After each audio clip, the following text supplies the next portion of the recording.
Ada saya punya sahabat di Bandung. Sahabat saya ini direktur sebuah bank swasta. Dia direktur. Lalu dia datang ke satu majelis kajian. Dengan begitu bersemangat, Ustadz menjelaskan hukum hakam tentang bekerja di bank konvensional riba. Itu boleh Pak ya, di dalam majelis ini umum sifatnya Pak. Ya, harus disampaikan yang hak-hak, yang batil-batil. Kemudian selesai majelis, sahabat saya ini, kawan saya ini datang kepada Ustadznya tadi. Dia bercerita tentang persoalan hidupnya. Tentang masalah dia, dikatakan aku ini direktur di sebuah bank. Tolong minta nasihatnya apa yang harus saya lakukan. Ustadz tadi langsung ngegas Pak. Haram. Kalau Bapak mati dalam keadaan ini, jahanam selama-lamanya. Terus gimana Pak? Tinggalkan. Yakin Allah yang kasih rezeki. Galau Pak. Hah? Rumah mewah, istri, LV tasnya, mobil mewah, semua ada, fasilitas ada. Kemudian dia pulang bilang sama istrinya, Dek, kita hijrah Dek. Kita harus hidup dengan sunnah Dek. Maksud abang apa? Abang mau resign dari direktur bank, kita jualan roti aja. Kamu bikin roti, nanti abang jual. Kita bikin sewa toko kecil yang haram. Ini haram-haram.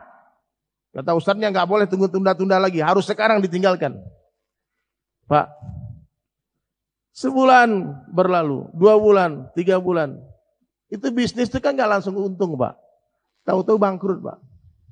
Habis tabungan sudah. Istri yang biasa hidup mewah, galau Pak. Apa yang terjadi hadirin sekalian? Ini kisah nyata nih Pak ya. Akhirnya istrinya berkhianat sama dia.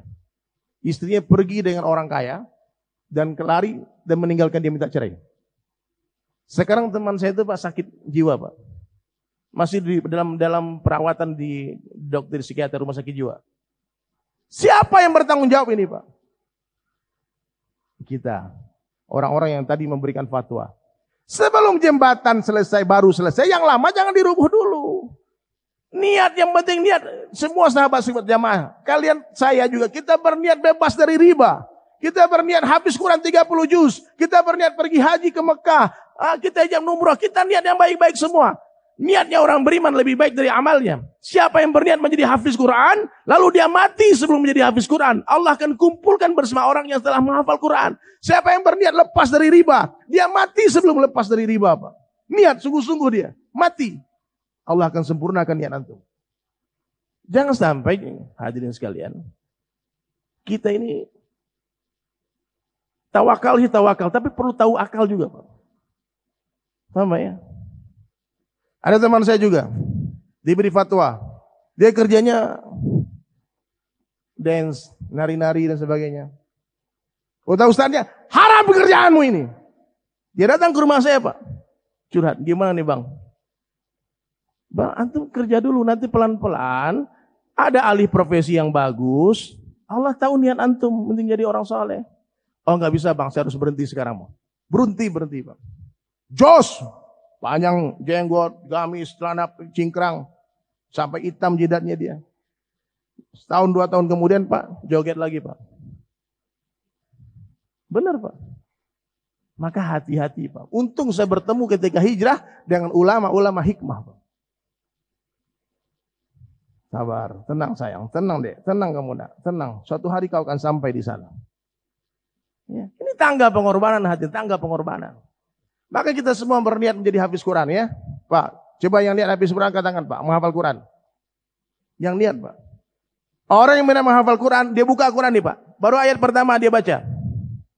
Lalu dia meninggal dunia Pak, dikumpulkan bersama para hafiz Quran. Kita niat ikut Rasulullah dan sahabat. Lalu mati sebelum sempurna iman dan amal kita Pak. Insya Allah berkumpul dengan orang yang kita cintai.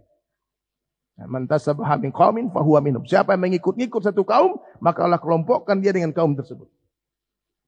Maka please hadirin sekalian, Islam ini indah. Terlalu indah untuk dirusak. Islam ini dalam, enggak ada yang lebih dalam dari Islam. Terlalu dalam untuk didangkalkan.